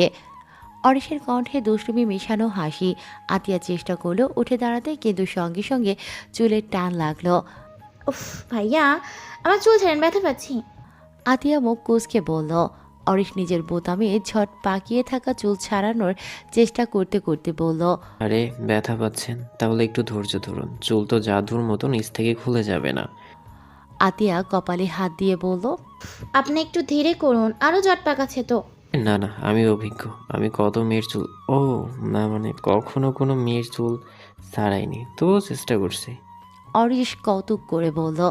এই পুরো দৃশ্য বাইরে থেকে যে ব্যক্তি দেখছিল তার ধৈর্যের বাঁধ যেন ভেঙে যাচ্ছিল। তার চোখের লাল আগুন যেন আতিয়া আর অরিশকে পুড়িয়ে দেবে। সে দাঁতে দাঁত চেপে রাগে ফুঁসতে লাগলো। হাতের মুষ্টি এতটাই শক্ত করে ধরলো যে রক বেরিয়ে এলো। আর চোখে যেন প্রচণ্ড ঈর্ষা, অভিমান আর এক ধরনের অজানা কষ্ট খেলা করছে। ওদের দেখলে মনে হচ্ছে যেন ওরা একে অপরের প্রতি প্রচণ্ড গভীর অনুভূতি পোষণ করে, যেন এই মুহূর্তে ওদের মাঝে যে দূরত্ব ছিল সেটাও হারিয়ে গেছে। আর এই দৃশ্য সে সহ্য করতে পারছে না। তার সমস্ত অস্তিত্ব যেন চিৎকার করে বলতে চাইছে। এটা কি হচ্ছে এখানে? রাগে অভিমানে দুঃসহ যন্ত্রণায় এক ব্যক্তি দাঁড়িয়েছিল সদর দরজার সামনে। তার দৃষ্টি ঠিকরে বেরিয়ে আসে আগুনের মতো। হয়তো কেউ বাইরে থেকে দেখলে বলতো এই চোখের ভাষা একটাই, ধ্বংস। কিন্তু না, শুধু ধ্বংস নয়, এতে আছে এক ধরনের ভয়ঙ্কর দহন, যার উত্তাপে আশেপাশের পরিবেশও যেন গুমোট হয়ে উঠেছে। যেই মুহূর্তে আতিয়া আর অরিশের হাসির রোল উঠল, আতিয়া হোঁচট খেয়ে পড়ে গেল অরিশের বুকের ওপর। তার চুল আটকে গেল অরিশের জামার বোতামে। সেই মুহূর্তে ধৈর্যের বাঁধ ভেঙে গেল। সে যেন আর সহ্য করতে পারল না, সোজা ডাইনিং রুমের দিকে এগিয়ে এলো। এক পলকও দেরি না করে আতিয়াকে এক ঝটকায় অরিশের বুক থেকে আলাদা করে দিল। হতবাক হয়ে গেল ওরা। অরিশ কিছু বলার আগেই আতিয়ার হাত ধরে সিঁড়ির দিকে টেনে নিয়ে গেল সেই আগুন দৃষ্টি সম্পূর্ণ ব্যক্তি, আবরার। আতিয়া আতঙ্কে কেঁপে উঠল। তার হাতের মুষ্টি শক্ত, তার চলাফেরায় এক ধরনের প্রচণ্ড ক্রোধের প্রকাশ। আতিয়া তাকিয়ে দেখল সে একেবারে নির্জীব হয়ে গেছে। তার মুখটা এতটাই কঠিন আর শীতল যে মনে হচ্ছে সে এখন যা করবে তার জন্য একটু অনুতাপ করবে না। আতিয়া ভেতর ভেতরে ভয় পেয়ে গেল। সে জানে আবরার যা জানে তা সত্য নয়। সে জানে না যে তার ভাই এখনো বেঁচে নেই। সে যা জানে তা হলো অরিশ তার শত্রু। এখন যদি এই রাগে, এই ভুল বোঝাবুঝির জেরে আবরার কিছু করে ফেলে, এইসব ভাবতে ভাবতেই হঠাৎ আতিয়া নিজেকে এক ধাক্কায় আবরারের রুমে আবিষ্কার করলো। আবরার তাকে ঠেলে বিছানায় ফেলে দিল। আতিয়া অবাক হয়ে তার দিকে তাকিয়ে রইল, ভয়ে, বিস্ময়ে, কষ্টে। এই আবরার কি তার সেই পরিচিত আবরার, যে মানুষটা তাকে ধমক দিত, আগলিয়ে রাখত? না, এই আবরার সম্পূর্ণ ভিন্ন। এই আবরার ভালোবাসে, কিন্তু তার ভালোবাসার রূপ ভয়ঙ্কর। আতিয়া মুখ খুলে কিছু বলবে, কিন্তু তার আগেই শপাত এক ঝটকায় আবরারের শক্ত হাতের থাপ্পড় বসলো আতিয়ার গালে। বুকের ভেতরটা কেঁপে উঠল আতিয়ার। তার চোখ বিস্ফোরিত হয়ে গেল। শপাত আরেকটা থাপ্পড়। এইবারও সে কিছু বুঝে ওঠার আগেই মুখ ঘুরে গেল। পুরো মুখ জুড়ে অসহ্য জ্বালা ছড়িয়ে পড়ল। তার মাথা ঝিমঝিম করতে লাগলো।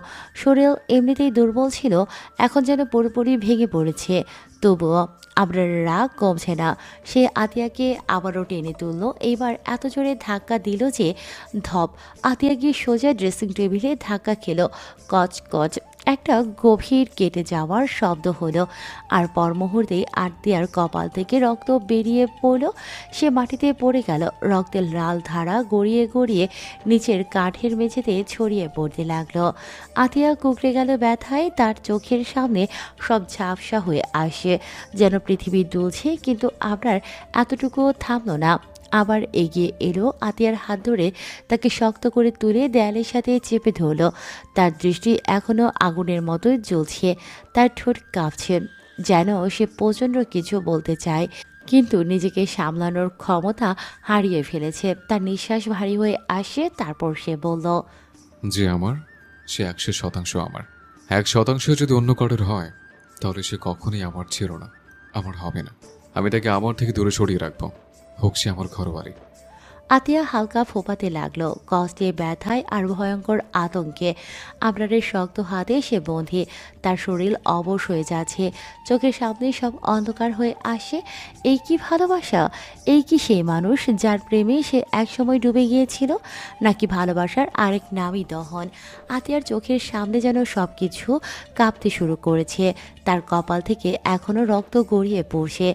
চোখের কোণে জমে থাকা জলগুলো গাল বেয়ে নেমে আসে। কিন্তু আবরারের মুখে কোনো অনুশোচনার ছাপ নেই। সে যেন রক্তাক্ত আতিয়ার মুখের দিকে তাকিয়েও কিছুই অনুভব করতে পারছে না। এমন করলেন কেন আমার সাথে? আমি কি করেছি? অস্ফুট কণ্ঠে অনেক কষ্টে বলে উঠল আতিয়া।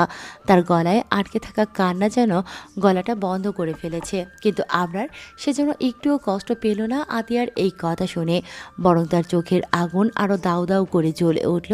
সেও হিসিয়ে বলে উঠল, নাগরদের সাথে থাকার সময় মনে থাকে না তুই কি করিস আর কি করিস না?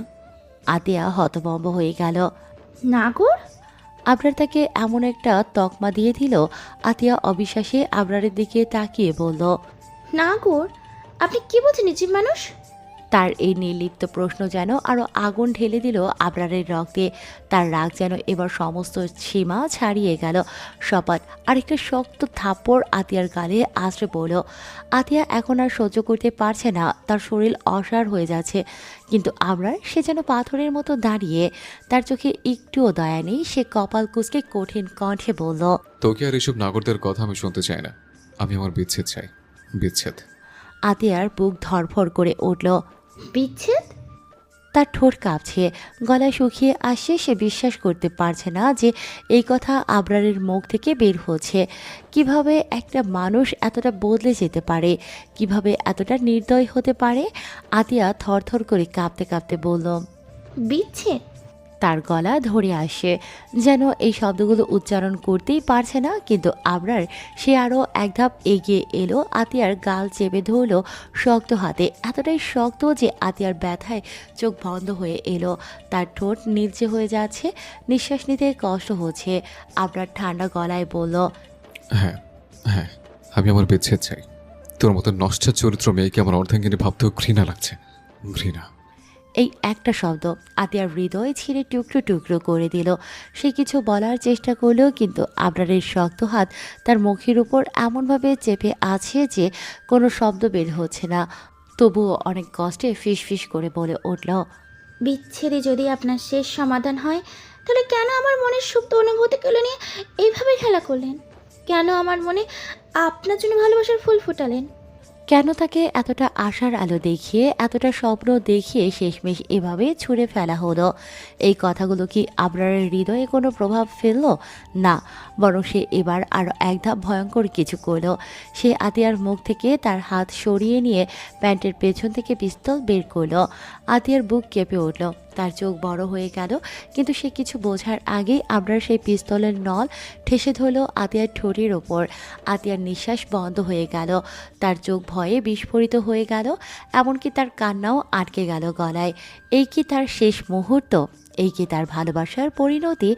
আবরারের দৃষ্টি হিমশীতল, তার মুখে কোনো আবেগ নেই। তার ঠোঁট থেকে শুধু একটাই কথা বের হলো, আমার স্ত্রী যদি আমার হয়ে আমার না হয়, তাহলে সে আর কারোর হবে না। এই কি ভালোবাসা, নাকি এটি ভালোবাসার নামে এক ভয়ঙ্কর অভিশাপ? আবরার ফাহাদের কণ্ঠে যেন এক ভয়ঙ্কর অভিশাপ নেমে এলো। তার গলার স্বর দৃঢ় তীক্ষ্ণ, যেন প্রতিশোধের অগ্নিস্ফুলিঙ্গ জ্বলছে চোখে। আতিয়া হতভম্ব হয়ে দাঁড়িয়ে রইল, শরীরের প্রতিটি কোষ জমে গেল আতঙ্কে। সে কি সত্যিই তাকে মেরে ফেলবে? আবরারের ঠোঁটের কোণে এক ছেলের হাসি খেলা করছিল, চোখে তীব্র অন্ধকার। পিস্তলের নলের সামনে দাঁড়িয়ে আতিয়া অনুভব করল এই কয়েক সেকেন্ডের মধ্যেই হয়তো তার জীবন শেষ হয়ে যাবে।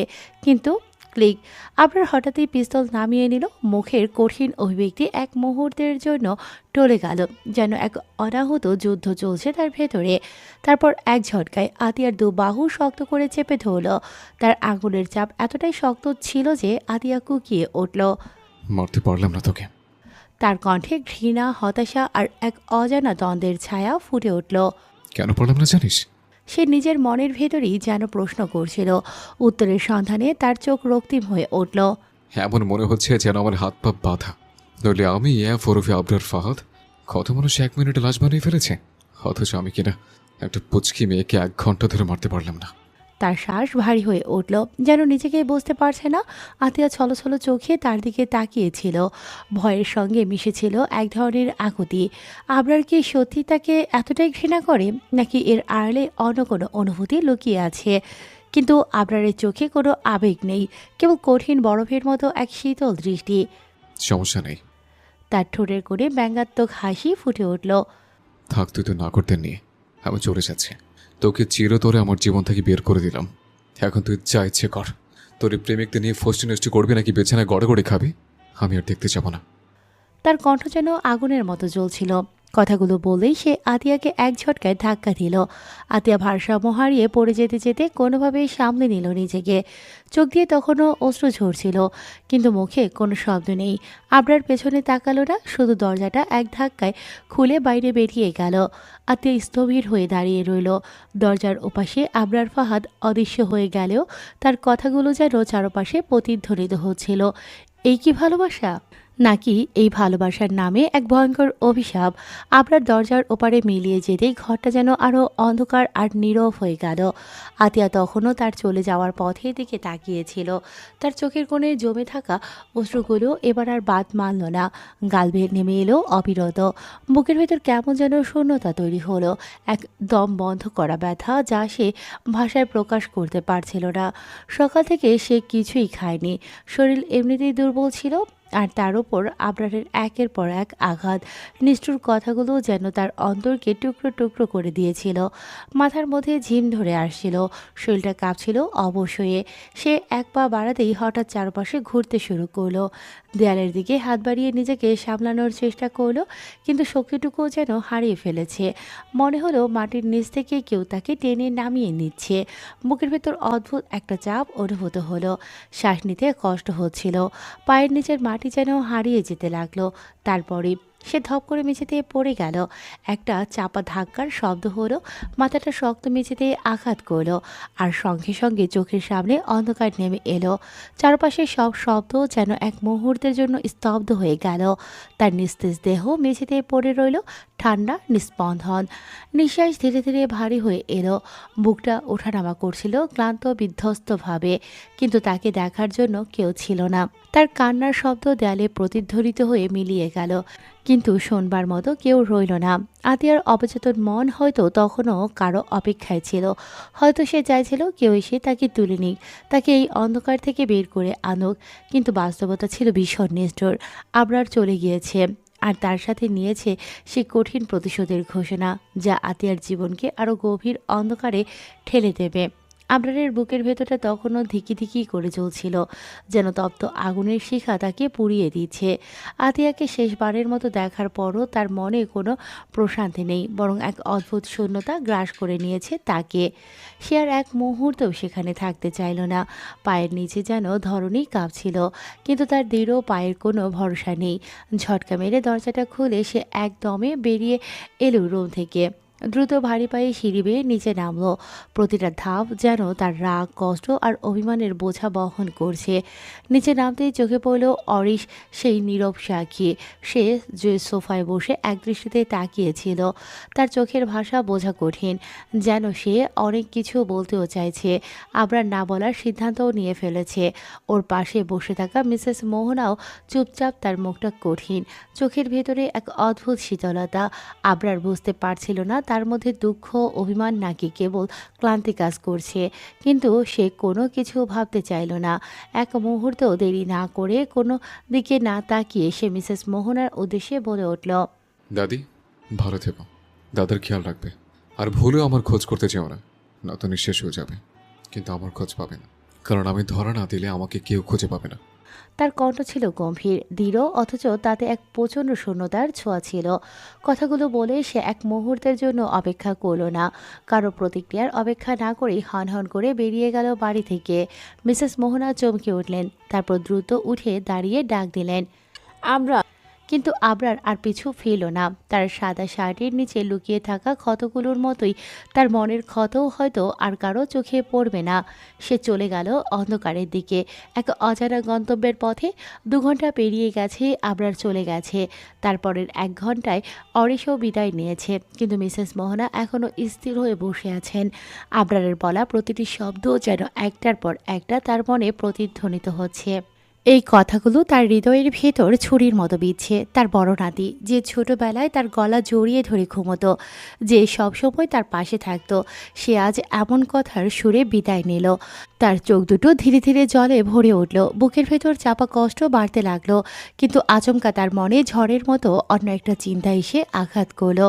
আতিয়া, সে এতক্ষণ দুই নাতির মাঝে পড়ে আতিয়ার কথা পুরোপুরি ভুলেই গিয়েছিল। হঠাৎই বুকের মধ্যে ধক করে উঠল, এক অজানা ভয় যেন তার শির দ্বারা বেয়ে নেমে এলো। আতিয়া এখন কেমন আছে? সে কি ঠিক আছে? চিন্তাটা মাথায় আসলেই মিসেস মোহনা মুহূর্তও অপেক্ষা করলেন না, তড়িঘড়ি করে চেয়ার ছেড়ে উঠে দাঁড়ালেন। এরপর হন্তদন্ত হয়ে সিঁড়ির দিকে ছুটলেন। তার বয়স হয়েছে, হাঁটতে গেলেই হাঁপিয়ে ওঠেন, কিন্তু এই মুহূর্তে শরীরের ক্লান্তি তাকে একটুও দমিয়ে রাখতে পারল না। প্রতিটি ধাপ উঠে যেতে যেতে তার মনে একটাই প্রশ্ন, আতিয়া কি ঠিক আছে? সিঁড়ির এক একটা ধাপ তার কাছে এক একটা দীর্ঘ সময়ের মতো লাগছিল, যেন প্রতিটি মুহূর্ত তাকে আরেকটু করে অস্থির করে তুলছিল। অবশেষে আবরারের রুমের সামনে এসে দাঁড়ালেন। বুকের ভেতরটা কেমন জানি করছে, ভয় উদ্বেগ সব একসাথে কাজ করছে। তিনি বড় নিঃশ্বাস নিলেন, তারপর ধীরে ধীরে দরজার হাতল চেপে ধরলেন। আঙুলগুলো কাঁপছিল, দরজাটা আস্তে করে ঠেলে দিলেন। ঘরের ভেতর একদম নিস্তব্ধতা, চারপাশ অন্ধকার। মিসেস মোহনা ভ্রু কুঁচকে তাকালেন। এই অন্ধকারে আতিয়া কোথায়? কেন কোনো শব্দ আসে না? দ্রুত হাতড়াতে লাগলেন সুইচ বোর্ড। কিছুক্ষণ পর সুইচ পেয়ে চাপ দিতেই পুরো ঘর আলোকিত হয়ে উঠল। আর তখনই তার চোখ আটকে গেল মেঝের এক জায়গায়। তার দৃষ্টি সরল বেডের দিকে, কিন্তু আতিয়া সেখানে নেই, বরং মেঝেতে। এক মুহূর্তের জন্য নিঃশ্বাস বন্ধ হয়ে গেল তার। আতিয়া নিথর পড়ে আছে, হাত পা ছড়িয়ে মাটির ওপর, অচেতন নিস্পন্দন, যেন প্রাণহীন একটা পুতুল। আতিয়া। মিসেস মোহনা আটকে উঠলেন, তার পা যেন আপনা আপনি তাকে টেনে নিয়ে গেল আতিয়ার কাছে। আতিয়ার নিথর দেহের দিকে তাকাতেই তার বুকের ভেতর মোচড় দিয়ে উঠল। আতিয়ার কপাল ফেটে গেছে, গভীর কাটা দাগ থেকে এত রক্ত পড়েছে যে পুরো মেঝে লাল হয়ে আছে। শুকিয়ে যাওয়া রক্তের দাগ আতিয়ার শ্যামলা ত্বকের সাথে যেন আরও বেশি ভয়ঙ্কর দেখাচ্ছে। তার মুখের চারপাশ নিস্তেজ ফ্যাকাশে, আর গালের দুপাশে গাঢ় লালচে দাগ, 5 আঙ্গুলের ছাপ স্পষ্ট। এত বড় আঘাত কে দিয়েছে এটা বোঝার জন্য মিসেস মোহনাকে বেশি ভাবতে হলো না আবরার। তার চোখ বাষ্পে ভরে উঠল। কি করে একটা মানুষ এত নিষ্ঠুর হতে পারে? তার নাতি, তার আদরের আবরার, সে কি সত্যি এতটা পাষাণ হয়ে গেছে? ও দাদুমণি। কেঁপে ওঠা কণ্ঠে আতিয়াকে ডেকে উঠলেন তিনি। কাপা হাতে আতিয়ার নিস্তেজ শরীরটাকে বুকে টেনে নিলেন। আতিয়ার শরীর নিথর, একটুও নড়ছে না। তার কণ্ঠ ফেটে গেল কান্নায়। বুকের গভীর থেকে আহাজারি বেরিয়ে আসতে লাগলো, চোখের পানি গড়িয়ে পড়ছে আতিয়ার চুলে, মুখে, কপালে। কিন্তু আতিয়া তখনও নড়ছে না। তার নিঃশ্বাস এত ধীরে চলছে যে বোঝাই যাচ্ছে না সে বেঁচে আছে কিনা। মিসেস মোহনার কান্নার আওয়াজ বাড়ির চারপাশে ছড়িয়ে পড়ল। তার কণ্ঠ শুনে সার্ভেন্টরা দৌড়ে উপরের দিকে উঠতে লাগলো। একে একে সবাই ছুটে এলো রুমের সামনে। কেউ কেউ দরজার কাছে দাঁড়িয়ে থাকলো, কেউ আবার ভেতরে ঢুকে এলো। সার্ভেন্টদের চোখ আতিয়ার দেহের দিকে পড়তেই সবাই শিউরে উঠল। আল্লাহ, ম্যাডাম। বৌমা, এই অবস্থা হলো কি করে? রক্ত, এত রক্ত! সবাই একসাথে চিৎকার করে উঠল। কেউ আতিয়ার হাত ধরার চেষ্টা করলো, কেউ পানি আনতে দৌড়ালো, কেউ আবার মোহনার কান্না থামানোর চেষ্টা করলো। কিন্তু মিসেস মোহনা কিছুই শুনতে পাচ্ছিলেন না। তিনি আতিয়ার নিস্তেজ মুখের দিকে তাকিয়ে ডুকরে কাঁদছিলেন, কিন্তু আতিয়া শুনতে পাচ্ছিল না। সে কোনো সাড়া দিচ্ছিল না। আর এই নীরবতা, এই নিস্তব্ধতা যেন পুরো বাড়ির চারপাশে ভয়াবহ এক অন্ধকার নামিয়ে আনছিল। বাড়ির পরিবেশ থমথমে, আতঙ্ক আর উদ্বেগ যেন বাতাসের মধ্যেও মিশে গেছে। আতিয়ার নিস্তেজ শরীর বেরিয়ে শুয়ে আছে, চারপাশে এক অদ্ভুত নীরবতা। মিসেস মোহনা আতিয়ার হাত শক্ত করে ধরে বসে আছেন, চোখে পানি টলমল করছে। আর মিস্টার নাফিস ব্যস্ত পায়ে ঘোরাফেরা করছেন। ডক্টর দ্রুত আসার জন্য বারবার সময় দেখছেন। এমন সময় হন্তদন্ত হয়ে এক সার্ভেন্ট ছুটে এলো। সাহেব, মিনিস্টার নাফিজ ডাক্তার আছেন। শুনে মিস্টার নাফিস প্রায় দৌড় দিলেন দরজার দিকে। ডক্টর ভেতরে প্রবেশ করলেন, হাতে মেডিকেল ব্যাগ, সঙ্গে একজন সহকারী। তিনি এক নজরে আতিয়ার নিথর শরীরের দিকে তাকালেন, তারপর ভ্রু কুঁচকে তাকালেন মিস্টার নাফিসের দিকে। মিস্টার নাফিজ, আপনার নাতনি আগেও একদিন আমার হসপিটালে এসেছিল আবরার ফাহাদের সঙ্গে। এই কথা শুনে মিস্টার নাফিস একটু চমকে গেলেন। ডক্টর থেমে গেলেন, যেন কিছু মনে করার চেষ্টা করছেন, তারপর বললেন, সেদিনও সে অজ্ঞান হয়েছিল। আমি তখন কিছু পরীক্ষা করানোর জন্য বলেছিলাম। রিপোর্ট এসে গেছে মনে হচ্ছে। মিস্টার নাফিস ব্যস্তভাবে হাত উঁচিয়ে তাকে থামালেন। ডাক্তার, রিপোর্ট পরে দেখা যাবে, আগে ওকে ভালো করে দেখুন, ওর অবস্থা কতটা খারাপ। ডক্টর আর দেরি করলেন না, তিনি ধীরে ধীরে আতিয়ার পালস চেক করলেন, ব্লাড প্রেশার মাপলেন, চোখের পাতা তুলে তাকিয়ে দেখলেন। তারপর একে একে কিছু পরীক্ষার কাজ শেষ করলেন। সবার নিঃশ্বাস আটকে আছে। ডক্টর কিছুক্ষণ চুপচাপ আতিয়ার দিকে তাকিয়ে রইলেন। তারপর একটা দীর্ঘ নিঃশ্বাস ফেলে মুচকি হাসলেন। মিস্টার নাফিস আর ধৈর্য ধরে রাখতে পারলেন না। ডাক্তার, হাসছেন কেন? আমার নাতনি কি ঠিক আছে? ডক্টর চোখ টিপলেন, যেন কিছু একটা মজার বিষয় সামনে আনতে যাচ্ছেন। আসলে বিষয়টা একটু অন্যরকম। মিস্টার নাফিস আপনার নাতনি শারীরিকভাবে খুব একটা খারাপ অবস্থায় নেই, তবে মিসেস মোহনা অধৈর্যভাবে বলে উঠলেন। ডক্টর মুখে হাসি ধরে রেখে বলতে লাগলেন, দেখুন, ওর মাথায় চোট লেগেছে, শরীরের আঘাতের চিহ্ন আছে, ক্লান্তি আর দুশ্চিন্তার কারণে ও অজ্ঞান হয়ে গেছে, কিন্তু মূল সমস্যা সেটা নয়। তাহলে? এবার মিস্টার নাফিস একদম কাছাকাছি চলে এলেন। ডক্টর তখন ভ্রু নাচিয়ে বললেন, আসলে ওর শরীরে এখন শুধু একজন নয়, দুজনের অস্তিত্ব আছে। একেবারে ছোট্ট অথচ শক্তিশালী এক নতুন প্রাণ ওর শরীরের ভেতরে বড় হচ্ছে। মিস্টার নাফিস প্রথমে বুঝতেই পারলেন না। মানে? ডক্টর এবার হেসে ফেললেন। মানে অভিনন্দন, আপনি খুব শীঘ্রই বুড়ো দাদু হতে চলেছেন। রুমে মুহূর্তের জন্য নিস্তব্ধতা নেমে এলো। মিসেস মোহনার চোখ বিস্ময়ে বড় হয়ে গেল। সার্ভেন্টরা একে অপরের দিকে তাকিয়ে রইল। আথিয়া গর্ভবতী। মিসেস মোহনা প্রথমে যেন বিশ্বাসই করতে পারলেন না। তার হাত অবচেতনভাবে আতিয়ার কপালে চলে গেল। তারপর হঠাৎই আনন্দে কেঁদে উঠলেন। আতিয়াকে শক্ত করে বুকে জড়িয়ে ধরলেন। আলহামদুলিল্লাহ, এত বড় সুখবর! আমি শুধু এতক্ষণ কাঁদছিলাম। মিস্টার নাফিস হতভম্ব হয়ে দাঁড়িয়ে আছেন। কিছুক্ষণ পর তার মুখেও এক প্রশান্তির হাসি ফুটে উঠল। তিনি ডক্টরের দিকে তাকিয়ে বললেন, ডাক্তার, এই সুখবরের জন্য আপনাকে কিছু খাওয়াতে হবে, কিন্তু তার আগে আমার নাতনির সঠিক যত্ন নিন। ও যেন কোনো কষ্ট না পায়। ডক্টর হেসে মাথা নেড়িয়ে সম্মতি জানালেন। রুমের পরিবেশ তখনই বদলে গেল। একটু আগেও যেখানে ভয় আর উৎকণ্ঠা ছিল, সেখানে এখন এক নতুন আনন্দের বাতাস বইতে লাগলো। কিন্তু মিসেস মোহনার চোখে একটুখানি অশ্রু জমে রইল। এই সুখবর যে মানুষটার সবচেয়ে বেশি জানা উচিত ছিল, সে কি কখনো জানতে পারবে? আমরা কি কখনো শুনবে তার জীবনে একটা নতুন অতিথি আসতে চলেছে? রাত তখন গভীর, পুরো বাড়ি নিস্তব্ধ। শুধু মাঝে মাঝে ঘড়ির কাঁটার টিকটিক শব্দ শোনা যাচ্ছে। বাইরে শীতল বাতাস বইছে, জানালার পর্দা আস্তে আস্তে দুলছে।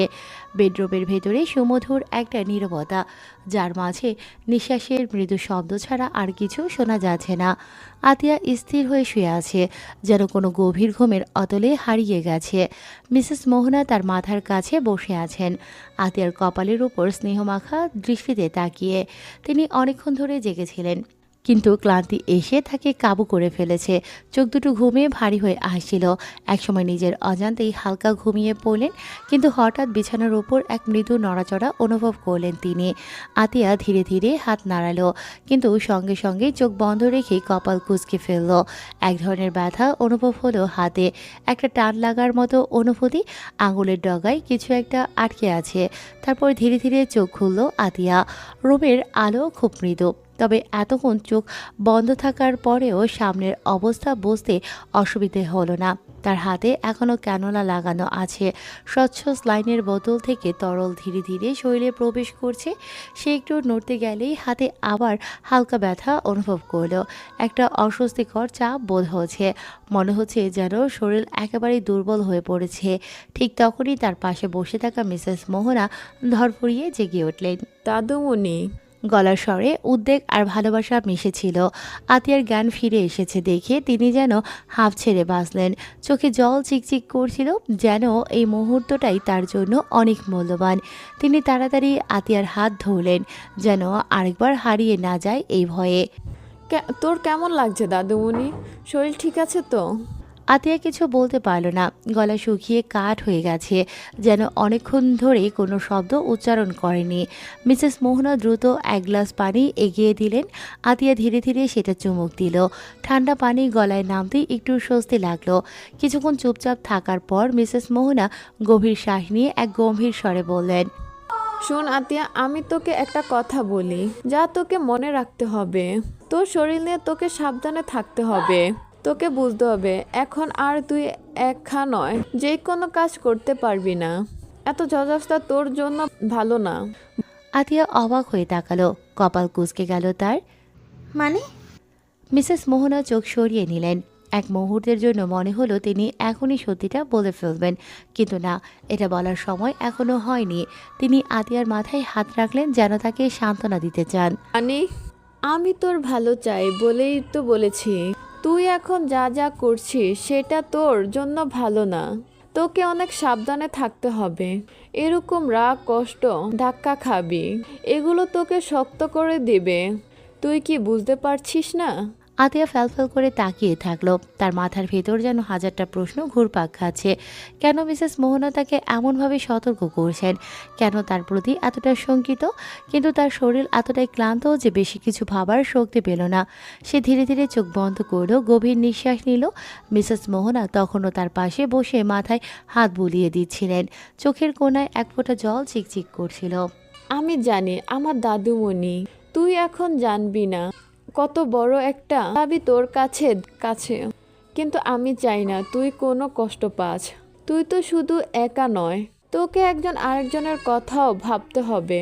কিন্তু সেই কথা তিনি মুখ ফুটে বলতে পারলেন না। শুধু অসীম মমতা আর স্নেহ নিয়ে আতিয়ার দিকে তাকিয়ে রইলেন।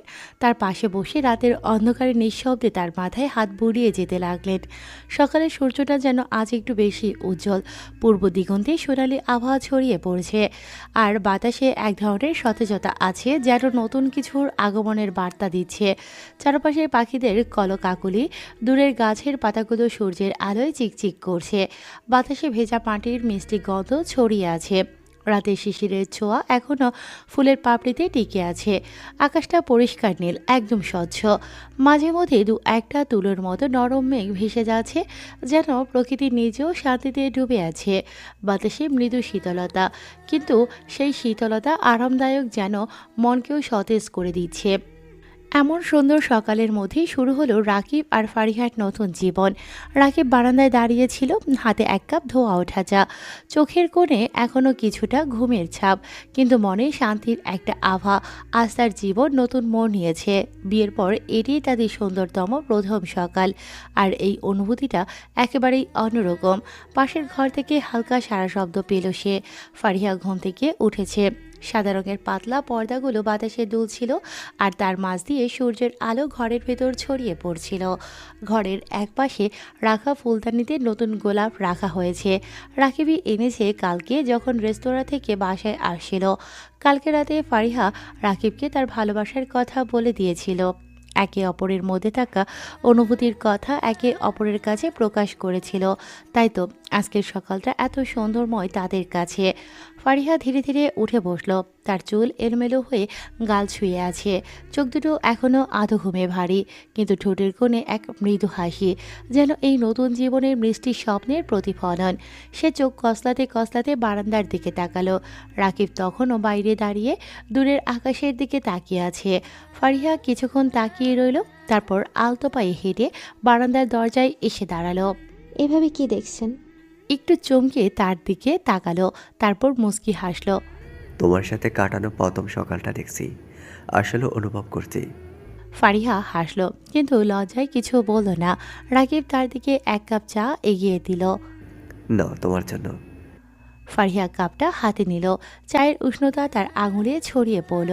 ধোয়া ওঠা কাপটা হাতে নিয়ে বারান্দার রেলিং ধরে দাঁড়িয়ে রইল, কিছু না বলেই। এটুকু নীরবতার মধ্যেও যেন একটা অদ্ভুত প্রশান্তি লুকিয়ে আছে।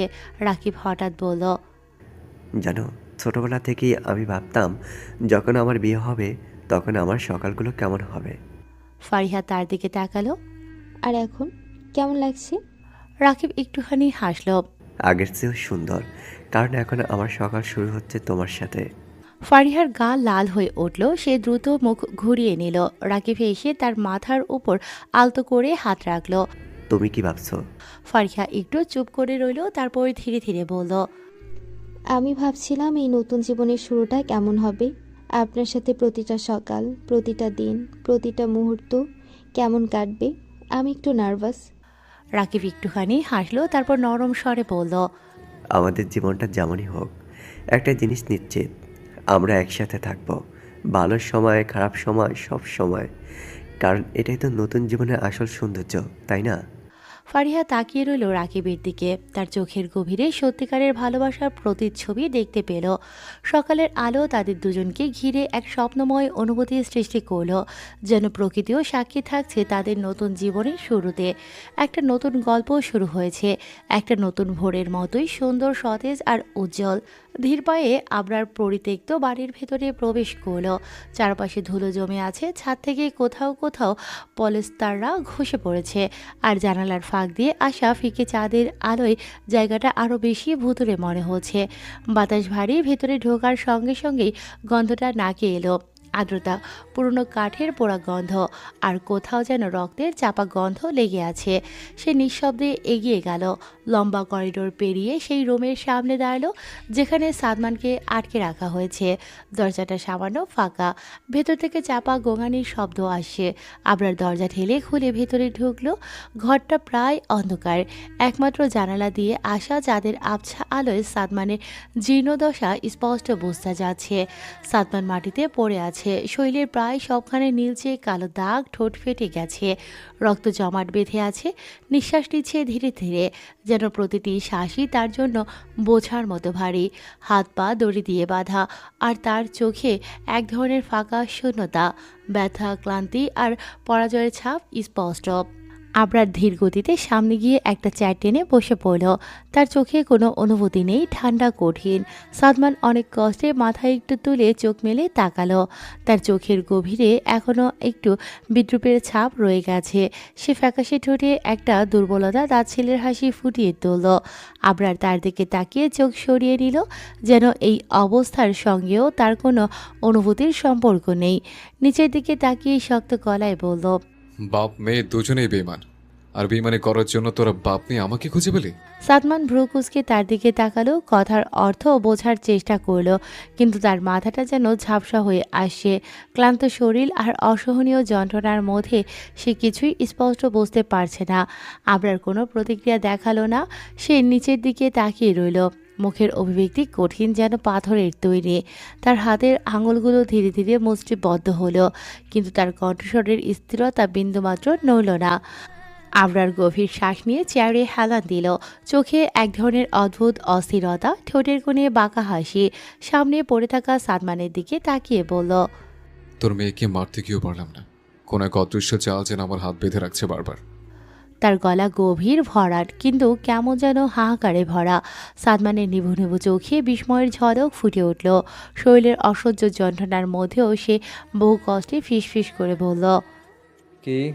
হ্যাঁ, আতিয়াকে তুই মারতে চেয়েছিস? তার কণ্ঠস্বর অবিশ্বাস্য আর হতাশায় কেঁপে উঠল।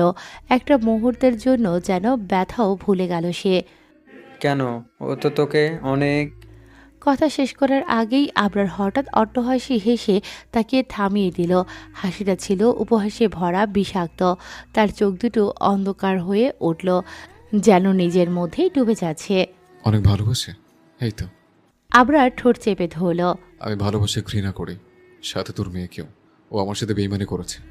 তার কণ্ঠস্বর হঠাৎ করে কঠিন হয়ে গেল। মুঠো বন্ধ করে দাঁতে দাঁত চেপে বলল, ওর তো এক পুরুষে হয় না। কি বলবো, বাপ যেমন বেইমান, মেয়ে তো তেমনই হবে, তাই না? বেইমানি করার জন্যই তোরা বাপ মেয়ে আমাকে খুঁজে পেলি। তার চোখে রাগ, অভিমান আর ঘৃণা একসঙ্গে খেলা করছে। তবে এই ঘৃণার আড়ালে কিছু লুকিয়ে আছে, অসহায়ত্ব, নিজেকেই না বুঝে পড়ার এক দণ্ড। সাদমান এবার চোখ বন্ধ করল, যেন ভেতরে একটা দমকা বাতাস বসে, কিন্তু সে কিছুই বলল না। আবরার এবার চুপ হয়ে গেল, চোখের পাতাগুলো কাঁপছে, শ্বাস নিতেও যেন কষ্ট হচ্ছে তার। এরপর সে মাথা নিচু করে ফিসফিস করে বলল, সে তো আমার আসক্তি ছিল। আস্তে আস্তে কথাগুলো বের হলো তার মুখ থেকে। সে তো আমার অভ্যাসে পরিণত হয়েছিল। কেন এমন করলো সে আমার সাথে? একটা চাপা দীর্ঘশ্বাস ছাড়ল সে, চোখে হাজারো প্রশ্ন, কিন্তু উত্তর একটাও নেই। আমি তো তাকে আঘাত করতে চাই না। তার কণ্ঠস্বর মুহূর্তের জন্য কোমল হয়ে এলো, কিন্তু সঙ্গে সঙ্গেই আবার শক্ত হলো। আমি তাকে ভালোবাসি না, এটা ঠিক। কারণ ভালোবাসে মুখে যারা বলে বলে ফেনা তোলে, তারা মানুষ দেখায়, কিন্তু গোপনে যারা অনুভূতি লুকিয়ে রাখে, তারাই প্রকৃত প্রেমী। তার ঠোঁট কেঁপে উঠল, কিন্তু সে দ্রুত নিজেকে সামলে নিল, মুখ শক্ত করে বলল, কিন্তু সে তো আমার ভালোবাসা ছিল না, সে ছিল আমার আসক্তি, যাকে ছাড়া এক মুহূর্ত বাঁচা ইম্পসিবল। বলে সে থেমে গেল। চারপাশ নিস্তব্ধ হয়ে গেল, যেন বাতাসও শ্বাস নিতে ভুলে গেছে। সাদমান চুপচাপ আবরারের দিকে তাকিয়ে রইল, আর আবরার সে যেন নিজেকেই খুঁজে ফিরছে এই অন্ধকারের মাঝে। আবরার এক মুহূর্তের জন্য স্থির হয়ে সাদমানের দিকে তাকিয়ে রইল। সাদমানও তার দিকে গভীর দৃষ্টিতে তাকিয়ে আছে। চোখের ভিতর অসংখ্য প্রশ্ন, বিস্ময় আর যেন একটা চাপা কষ্ট লুকিয়ে আছে। আবরার ঠোঁটের কোণে একটা বিদ্রুপের হাসি ফুটিয়ে তুলল, সেই চিরচেনা ঠান্ডা তাচ্ছিল্যের হাসি। সে সামান্য ঝুঁকে সাদমানের মুখোমুখি হয়ে বলল, শ্বাস নেন শ্বশুরব্বা, মন খুলে শ্বাস নেন। তার কণ্ঠস্বর ছিল বিষাক্ত, রসিকতায় ভরা, যেন সাদমানের দুর্বল অবস্থাকে উপভোগ করছে। আজ থেকে আপনার ভালো খাওয়ার ব্যবস্থা হবে। তার চোখে নিষ্ঠুর এক আত্মবিশ্বাস খেলে গেল, গলায় এক অদ্ভুত স্বস্তি। কিছুক্ষণের জন্য এক চিলতে নীরবতা নেমে এলো। বাতাস ভারী হয়ে উঠল, যেন সময়ও স্থির হয়ে গেছে। সাথে আপনার মেয়েকে আমার জীবন থেকে চিরতরে বের করে দেওয়া হলো। তার চোখে একরকম জেদ আর অদ্ভুত শূন্যতা, যেন সে নিজেকেই বোঝাচ্ছে নিজেরই কোনো অনুভূতি জোর করে গলা টিপে হত্যা করছে। কিন্তু তার কণ্ঠে কোনো দ্বিধা নেই, বরং যেন এক অদ্ভুত স্বস্তি খেলে গেল। কথাটা বলার পর একটা দীর্ঘ মুহূর্ত পার হয়ে গেল। সাদমান বোঝার চেষ্টা করলো, কিন্তু তার শরীরে ক্লান্তি, ব্যথা আর মানসিক ধাক্কায় সে কিছু বলতে পারল না। আবরার কোনো উত্তর বা প্রতিক্রিয়া আশা করল না, তার কোনো প্রয়োজনও নেই। সে আস্তে আস্তে চেয়ার থেকে উঠে দাঁড়ালো। পায়ের শব্দ ছাড়া আর কোনো শব্দ হলো না ঘরের ভেতর। একবার পেছন ফিরে তাকালেও না, যেন কিছুই আর তার জন্য গুরুত্বপূর্ণ নয়। তার ভারী বুটের শব্দ ধীরে ধীরে মিলিয়ে গেল। পরিত্যক্ত ঘরের স্যাঁতস্যাঁতে বাতাসে একটা দমচাপা নীরবতা নেমে এলো। দরজাটা সজোরে বন্ধ হলো, আর তার সঙ্গে সঙ্গে ঘরটা আরও বেশি অন্ধকারে ছেয়ে গেল। সাদমান শুধু চুপচাপ পড়ে রইল, নিঃশব্দে আবরারের চলে যাওয়ার দিকে তাকিয়ে। সে জানে না এই মুহূর্তে তার কষ্ট বেশি, শরীরের আঘাতের নাকি আবরারের বলা শেষ কথাগুলোর। এক মুহূর্তের জন্য সে চোখ ফেরালো না, যেন আবরারের অভিব্যক্তি প্রতিটি ছাপ সে ধরে রাখতে চায়। বাইরে ঝড়ো বাতাস বইতে শুরু করলো। জানালার ফাঁক দিয়ে আসা আলোটা আরেকটু ফিকে হয়ে গেল, আর সেই নীরবতার মাঝে সাদমান শুধু চুপচাপ তাকিয়ে রইল, এক অদ্ভুত শূন্যতা নিয়ে। মাত্র দুদিন, কিন্তু এই দুদিনে যেন কত কিছু বদলে গেছে। আতিয়া এখন আগের চেয়ে অনেকটা সুস্থ, তবুও তাকে বিছানাতেই থাকতে হচ্ছে। মিসেস মোহনা এক মুহূর্তের জন্য তাকে উঠতে দিচ্ছেন না, সব সময় তাকে সাবধানতার কথা শুনিয়ে যাচ্ছেন। এভাবে উঠিস না দাদুমণি, শরীর দুর্বল, বেশি কথা বলবি না, মাথা ব্যথা করবে, কিছু ভাবতে দরকার নেই, শুধু রেস্ট কর। এমন হাজারো কথা, হাজারো নিয়ম আতিয়া কিছুই বুঝতে পারে না, বুঝতে চায়ও না। সে শুধু চুপচাপ শুয়ে থাকে, ফ্যালফ্যাল করে তাকিয়ে থাকে চারপাশে। তার দৃষ্টি ফাঁকা, প্রাণহীন, যেন সে শরীর নিয়ে এখানে আছে, কিন্তু মন পড়ে আছে কোথাও অন্য এক জায়গায়। আজ মিসেস আয়শা, ফারিহা আর রাকিবকে দাওয়াত করা হয়েছে ফাহাদ বাড়িতে। কেন আতিয়া জানে না, জানতেও চায় না। এসব কিছুর মধ্যে তার বিন্দুমাত্র আগ্রহ নেই। সে তো একদম ডুবে আছে তার নির্জীব মানুষের চিন্তায়। বিছানায় শুয়ে থাকা অবস্থায় সে ফিসফিস করে বলে ওঠে, এমন কেন করলেন নিজিম মানুষ? আমার কথা একটু শুনতেন। তার গলা কেঁপে ওঠে, চোখের কোণে এক বিন্দু জল জমে, কিন্তু সে সেটা মুছে ফেলে। সবসময় চোখে দেখা জিনিস তো সত্যি হবে এটা তো না। কেন করলেন এমন? বড্ড ভালোবাসি আপনাকে, কিভাবে ভুলবো আপনাকে নিজি মানুষ।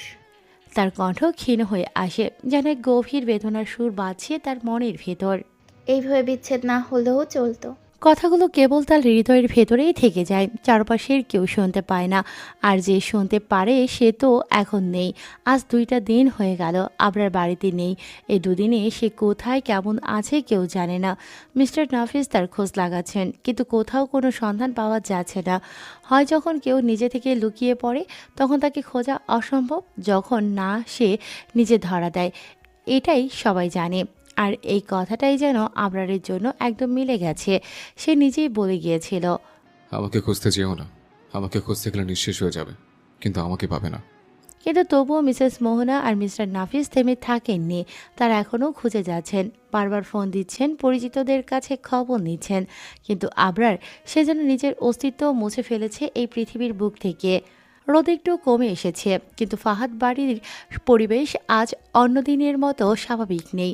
ঘর জুড়ে এক চাপা উত্তেজনা, এক অদৃশ্য শঙ্কা। বেলা ৩টার দিকে গেট খুলে গেল আর একে একে বাড়ির ভেতরে প্রবেশ করলো মিসেস আয়েশা, ফারিহা, রাকিব আর তাদের সঙ্গে অরিশ। সবাই বেশ গম্ভীর মুখে, যেন একটা গুরুত্বপূর্ণ দায়িত্ব নিয়ে এসেছে তারা। ঘরের এক কোণে সাদা চাদরে মোড়া বিছানায় শুয়ে আছে আতিয়া। তার চেহারা আজও ক্লান্ত, ফিকে, চোখের নিচে কালি পড়ে গেছে, ঠোঁট শুকিয়ে এসেছে।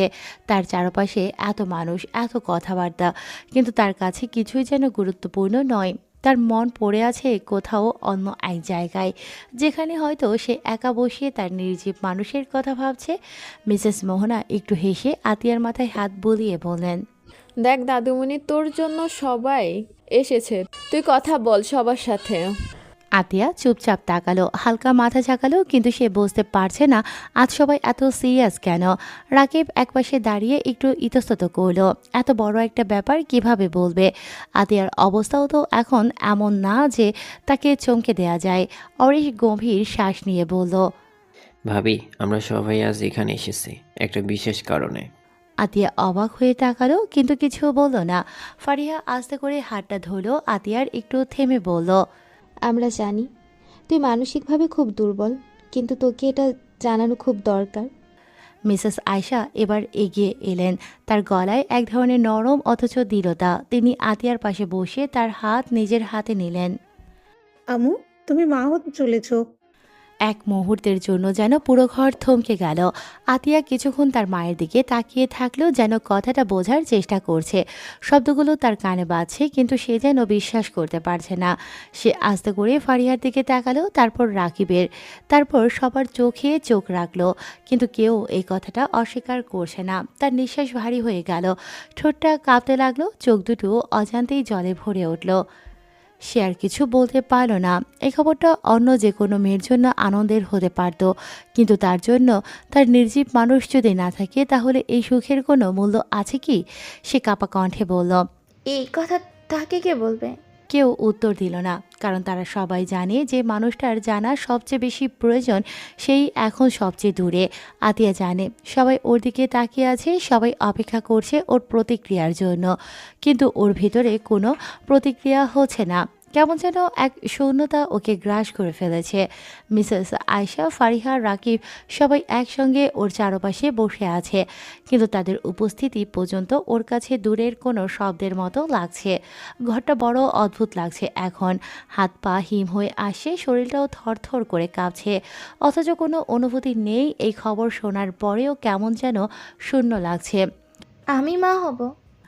শব্দটা কানে বাজছে বারবার, কিন্তু মনের ভেতর যেন ঢুকছে না। এই মুহূর্তের ওর চোখের সামনে ভেসে উঠছে একটাই চেহারা, নির্জীব মানুষ। আতিয়ার বুকের ভেতর মোচড় দিয়ে উঠল। ওর মাফিয়া নির্জীব মানুষ। ও কি এই খবরটা জানবে? জানলে কি করবে? ও কি জানতেও চাইবে? এসব প্রশ্নের উত্তর ও জানে না, জানতেও চায় না, কিন্তু একটা প্রশ্ন ওর মনে সজোরে ধাক্কা মারছে। এই সন্তানের জন্য কি বাবার উপস্থিতি জরুরি? ও কি এই সন্তানের জন্য নিজের অস্তিত্বের যুদ্ধ চালিয়ে যাবে, নাকি না? ওর এখনই এসব ভাবতে ভালো লাগছে না।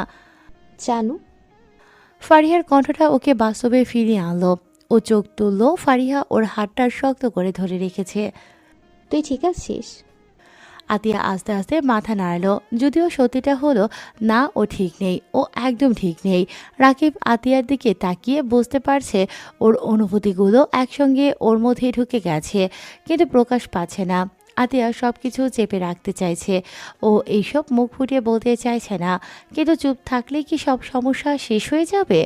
রাকিব গলায় একটু খাকারি দিয়ে বলল, ভাবি, তুমি চাইলে কিছুক্ষণ একা থাকতে পারো, আমরা তোমাকে চাপ দিতে চাই না, কিন্তু প্লিজ তুমি নিজের কষ্টটা আমাদের থেকে লুকিও না। আতিয়া ওর দিকে তাকালো, একটা শুকনো হাসি দিল। আমার কোনো কষ্ট নেই রাকিব ভাইয়া। কথাটা শুনে ফারিহা হতবাক হয়ে গেল। রাকিব হতাশ হয়ে মাথা নাড়ল। ও জানে আতিয়া যা বলছে সেটা সত্যি না। ও এখনও বিশ্বাস করতে পারছে না যে ওর জীবনে এত বড় পরিবর্তন আসে, কিন্তু ও যদি এভাবে অনুভূতিগুলো লুকিয়ে রাখে, তাহলে সেটা কি ওর জন্য ভালো হবে? রাকিব মনে মনে ভাবল, আমরা যদি এখন এখানে থাকতো তাহলে কি পরিস্থিতি এমন হতো?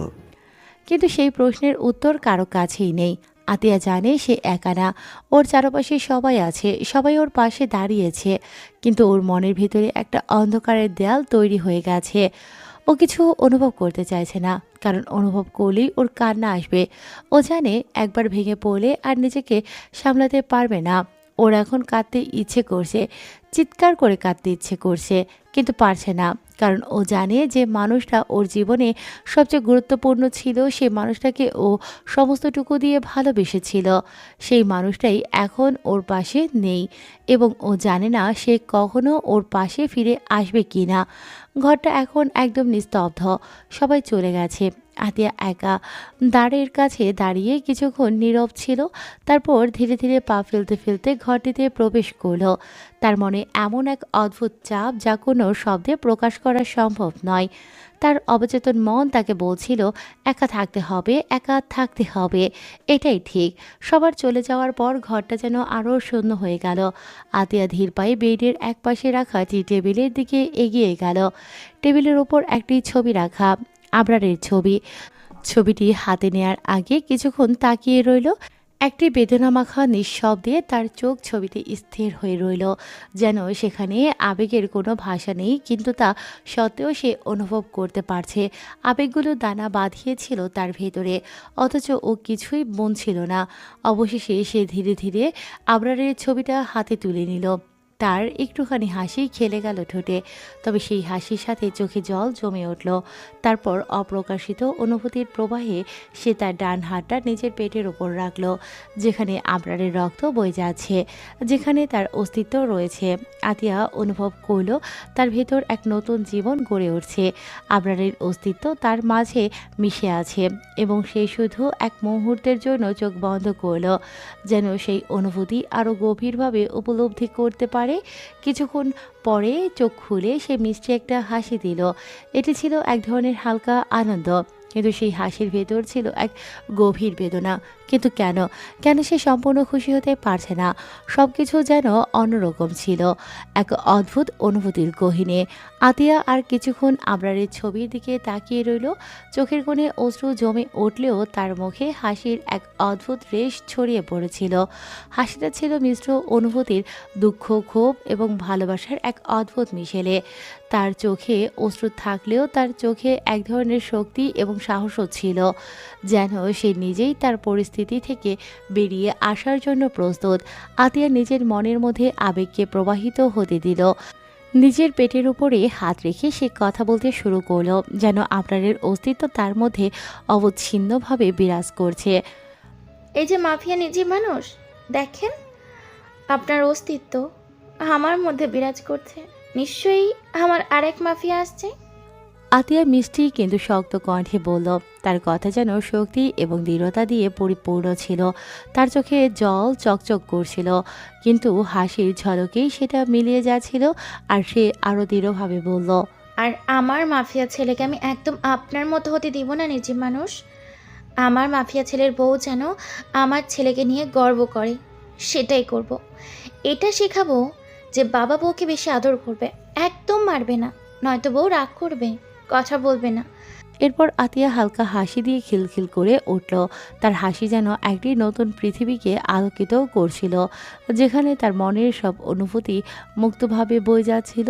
হাসির মাঝেই তার চোখে একটি গভীর তীক্ষ্ণতা ছিল, যেন সে নিজের জীবনকে নিয়ন্ত্রণে রাখতে সক্ষম হয়ে উঠেছে। আতিয়া ছবিটা বুকের কাছে চেপে ধরে বলল, ওহ নিজে মানুষ, আসেন না আমার কাছে। দেখেন আজ কত বড় একটা খুশির খবর শুনলাম, কিন্তু আমি খুশি হতে পারছি না।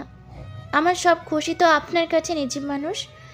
ফিরে আসেন আমার কাছে, আমাকে একটা বার সুযোগ দেন।